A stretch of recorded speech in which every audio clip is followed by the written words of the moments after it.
Assalamualaikum warahmatullahi wabarakatuh. Teman-teman, hari ini kita akan melanjutkan kegiatan belajar PKN kita dengan mengomentari komentar yang telah masuk dan menjawab pertanyaan dengan segenap keterbatasan yang saya miliki. Namun sebelumnya marilah kita buka dulu dengan bacaan basmalah. Bismillahirrahmanirrahim. Baik, kita pindah ke laptop dulu. Baik, saya jawab secukupnya saja. 19% semoga nutut. Sekali lagi saya mendengar kisah dari Zakatun Nisa tentang ketidakadilan hukum di Indonesia. Kisah yang mana ya? Kenapa mereka seperti melihat sesuatu itu sekilas tanpa mencari tahu latar belakang dari terjadinya peristiwa-peristiwa tersebut? Apakah sudah? Ya enggak tahu. Atau memang gimana? Bagaimana bisa orang yang tidak bersalah malah lebih disalahkan dan dilemahkan? Lalu apa kabar dengan orang-orang yang bersalah? Sebenarnya ada apa dengan diri mereka? Terima kasih. Ketidakadilan akan selalu ada, tapi harus terus dilawan, dimanapun, dengan siapapun. Kecintaan pada dunia atau pertimbangan yang kurang matang dalam memutuskan, ya, kecintaan yang berlebihan pada dunia umumnya menjadi penyebab utama orang menjadi tidak adil. Meski kita ya tidak boleh asal tuduh tanpa bukti dan aturan yang jelas. Bisa jadi yang kita sangka tidak adil sebenarnya adil hanya karena kita melihat informasi dari satu sisi sehingga menyalahkan seolah-olah dia tidak adil. Akan tetapi kalau kita punya bukti, kita punya argumentasi yang bisa dipertanggungjawabkan, ya harus diperjuangkan keadilan tersebut. Itu Zahro.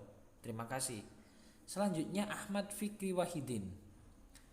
Bagaimana sih Pak caranya agar perasaan kemanusiaan itu benar-benar menancap dalam hati? Terus cara pengeterapan dan merealisasikannya bagaimana? Apa cukup dengan menghormati perbedaan suku itu saja? Terima kasih. Maaf Pak kalau terlalu dangkal. Enggak. Karena yang ditanyakan kemanusiaan yang paling sederhana adalah kita ya sering-seringlah berinteraksi dengan sesama manusia. Jangan nolep ya. Kalaupun kamu sedang menjalani uzlah atau bertapa atau apa, itu dilalui setelah kamu pernah bergaul dengan manusia. Jangan masa muda gini sudah keburu uzlah dulu ya. Pertama yaitu sering bergaul dengan sesama manusia, syukur-syukur yang lintas kelompok, baik agama, suku atau yang lain. Kemudian yang penting lagi ya sebentar saya lanjutkan sama Fikri ya. Kemudian perbanyak aktivitas yang non profit ya, maksudnya yang enggak kaitannya dengan uang tuh ya. Contoh mungkin bisa kegiatan organisasi di masyarakat kalian lewat Karang Taruna, terus organisasi keagamaan, kumpulan-kumpulan, kemudian mungkin PMI donor darah, atau kegiatan di kampus juga OMEK atau OMIK-nya aktif di sana. Saya yakin ketika kalian berorganisasi, rasa kemanusiaan itu akan lebih tumbuh subur ya dalam konteks kalian kali ini ya. Jadi sifat kemanusiaan itu akan semakin menguat sehingga kalian tergerak hati, tidak gampang cuek terhadap orang lain. Semacam itu menurut saya. Begitu Fikri. Jadi kalau hari ini ya baik aktif di organisasi-organisasi itu aja, insya Allah perasaan kemanusiaan atau kepedulian kalian terhadap sesama manusia dengan berbagai latar belakang itu akan meningkat. Di samping juga mungkin menambah wawasan-wawasan yang kemudian semakin menambah pengetahuan juga semakin meningkatkan rasa kemanusiaan. Kemudian Hendra Cahya Permana. Memang benar mufakat udah ada tradisi di Indonesia, tapi mengapa seiring berjalannya waktu mufakat tergerus oleh rakusnya pejabat untuk mengutamakan pendapatnya saja. Pendapat yang lain tidak didengar sampai dibungkam. Ya memang benar. Ada oknum yang melakukan otoriter. Tapi ya jangan menganggap semua demikian. Kalian harus bergaul seluas mungkin sehingga bisa tahu aneka ragam watak manusia, termasuk juga pejabat, baik pejabat RT RW maupun pejabat sampai presiden dan yang diantara keduanya. Penting difahami,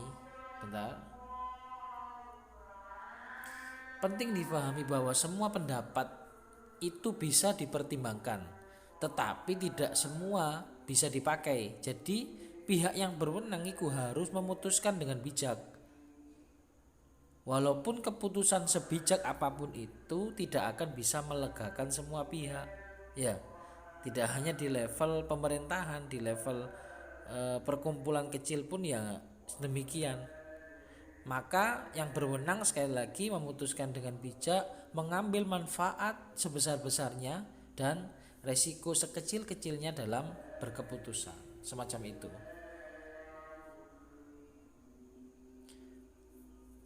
Tapi kalau memang ada oknum yang melakukan demikian, saya pikir juga bukan, kita tidak menutup mata ya Andra ya, mesti ono lah ono. Wis naudzubillah muga-muga kamu dadi pejabat gak ngono. Rida Safira Putri Alvan, mengapa RUU HIP diganti menjadi RUU PIP sedangkan banyak yang menolak pengesahan tersebut? Ini hampir sama dengan jawaban Hendra ya, tidak bisa melegakan semua pihak, itu nggak bisa. Tapi kalau mengkritisi silakan. Ini nggak iki podo ae kok lapo diganti barang, karena banyak yang berpendapat hanya mengganti judul gitu ya, sedang substansinya tetap sama.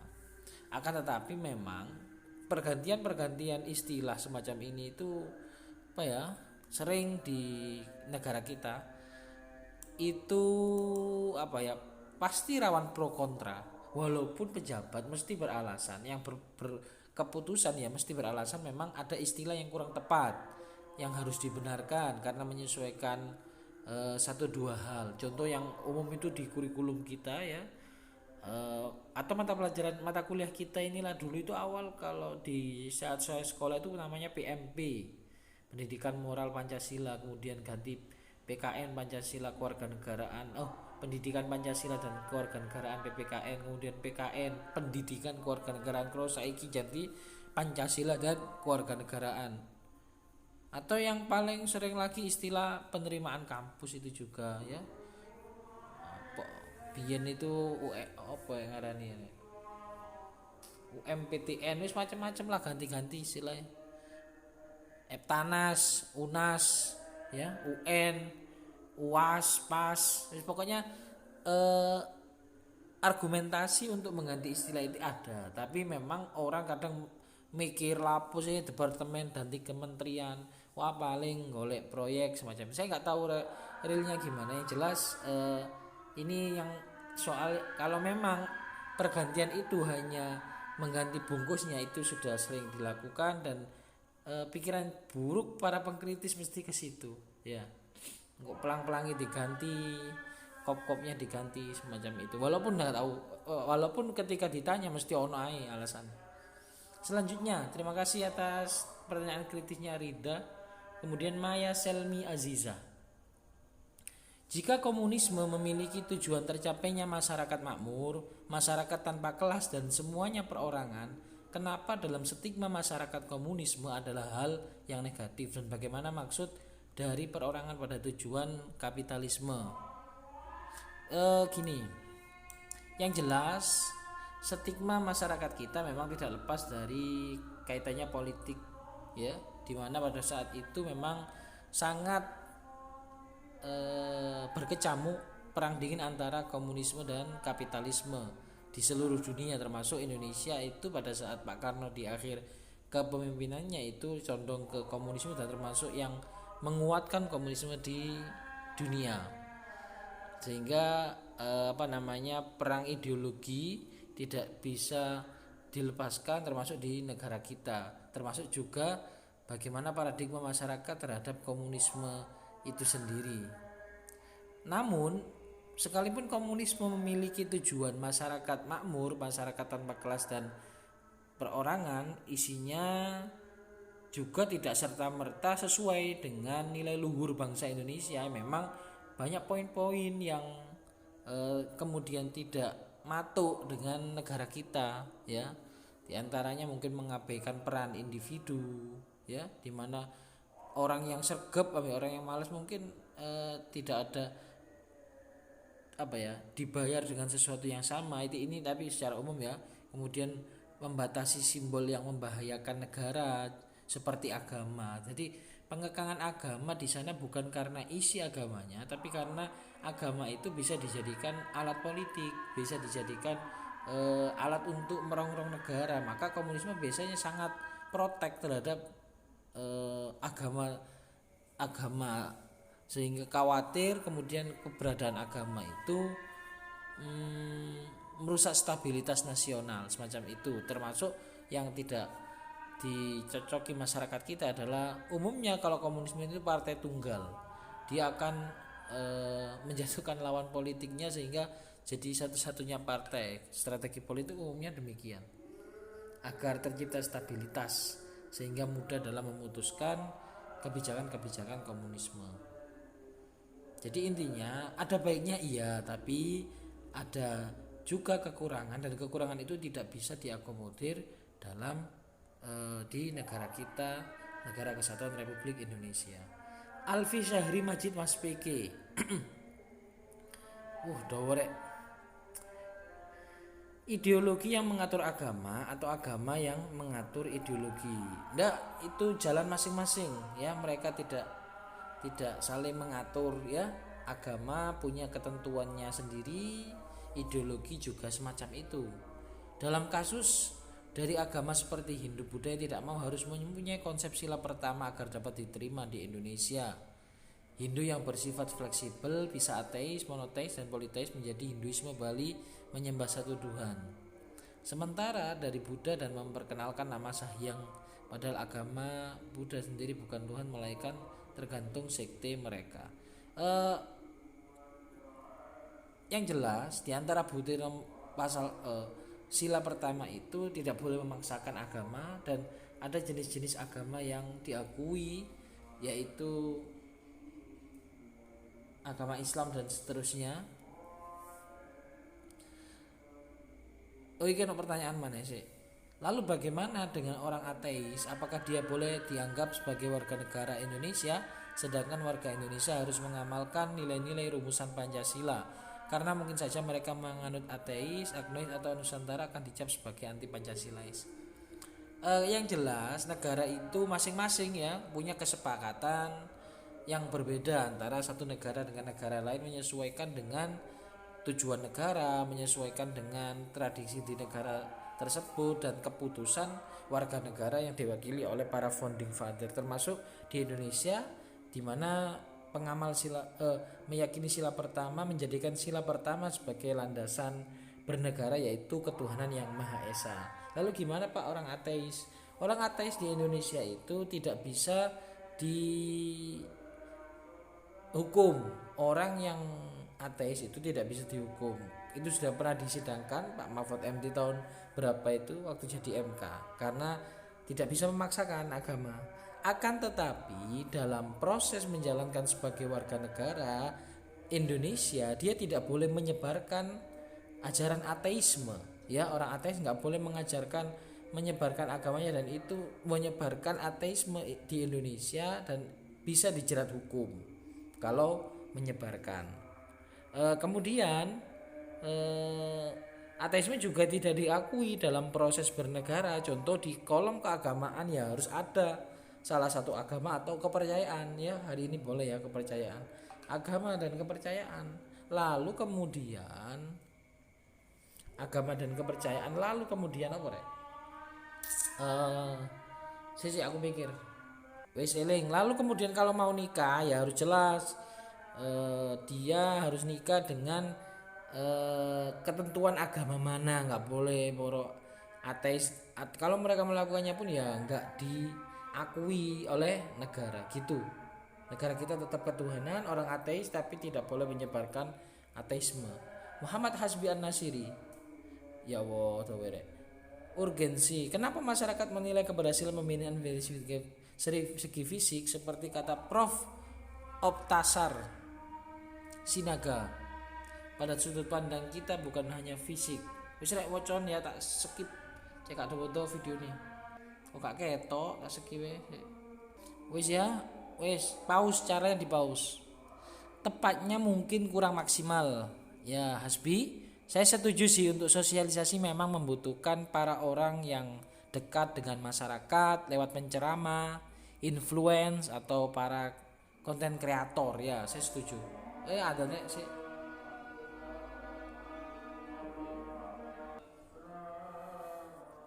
Oke, Muhammad Hasbi gitu ya.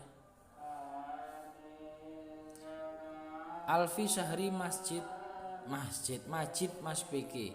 Salah satu rumusan Trisila adalah sosioekonomi dengan Indonesia yang berjalan secara kapitalis. Bagaimana kemudian bisa dijinakkan agar kesejahteraan juga menjadi prioritas? Bukanlah dalam rumusan Pancasila mengandung makna adil. Sebenarnya di Indonesia itu pakai ekonomi kerakyatan, tapi memang harus diakui bahwa lini-lini tertentu memang ada campur tangan asing. Maksudnya gini, mereka punya kepentingan sehingga orang-orang yang pro dengan kebijakan mereka itu disokong semacam itu. Itu memang tidak menutup mata ada yang demikian. Hanya secara konsep ekonomi tidak demikian. Ya perlulah, makanya berjuang secara politik itu juga perlu sehingga apa yang diharapkan oleh masyarakat, apa yang diharapkan oleh para pendiri bangsa ini bisa tercapai, tidak kemudian hanya menjadi bungkus yang cantik Pancasila itu tapi dalam penerapannya kurang maksimal semacam itu ya. Kemudian Muhammad Alfa Khairul Murtado, dalam ring materisi Pancasila sebagai identitas mutlak bermakna luas. Saya singkat, kalian bisa mempause ya.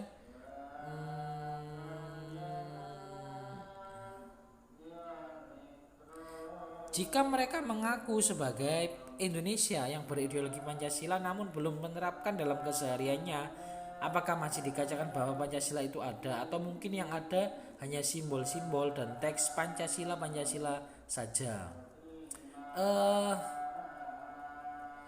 Setiap kebijakan ya selalu harus sesuai dengan Pancasila ya. Kebijakan dari atas mulai undang-undang dasar sampai perda ya, peraturan daerah itu harus sesuai dengan Pancasila ya mesti ono lah kalau memang aturannya itu berlandaskan Pancasila.